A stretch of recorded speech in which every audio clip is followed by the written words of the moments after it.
part of the people who have been working hard to see that coffee time at least is translated in Njeri's language, which is Kikuyu.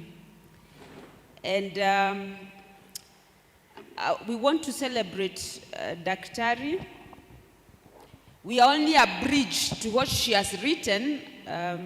Of course, we wish that we shall also become authors soon, because she has been mentoring us. So, our experience with coffee time, and I hope I'm talking to people who have read it, is not different from other books that Dr. Njeri has written. They are a testament that Njeri wants to challenge status quo always.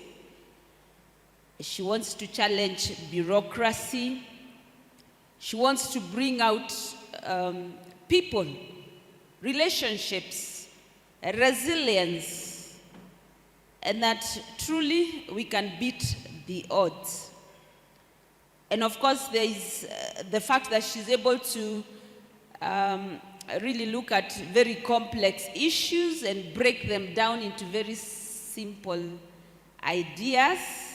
And she's also able to pick, topics. Who would have known that Kahowa Namashani can become a book, a whole book, and a topic in development studies.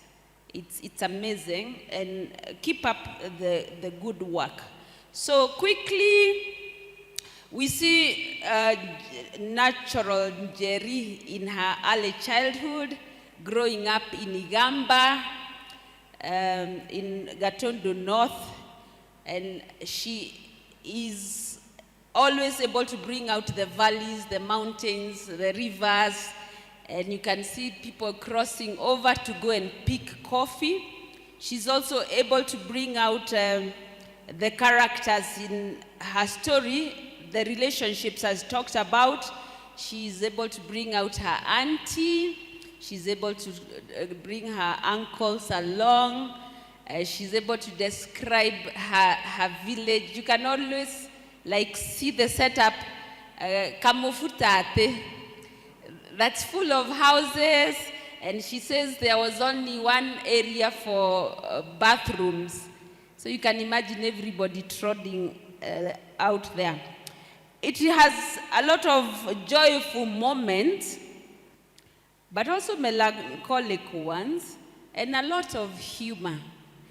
And some of the scenes I would pick out were the Nyafara and how mean he was, and how the village was turned into a coffee and tea plantation, and the way the father would make the farm so beautiful that other people would come and get educated in the farm, just showing how education is so central to Daktari. So thank you for bringing out that.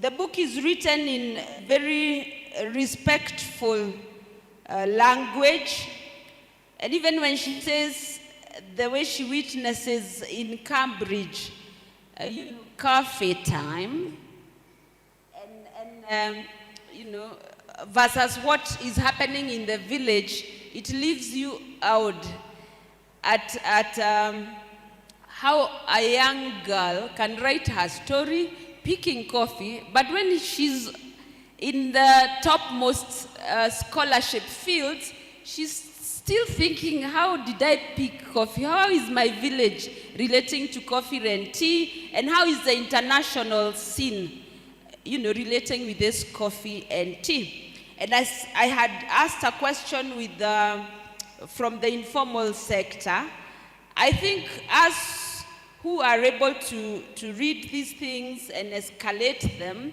it's time that we have, conversations along. The book is also very rich in idioms, so you will want to read the Kikuyu one. One oriadomo kagira goare, how they carried the tea. There are lots of metaphors and proverbs. So we look forward. Njeri has been my mentor. I started work some time back, and she mentored me into the work world. We've worked a lot in the area of unemployment, and I ended up doing my PhD in that area.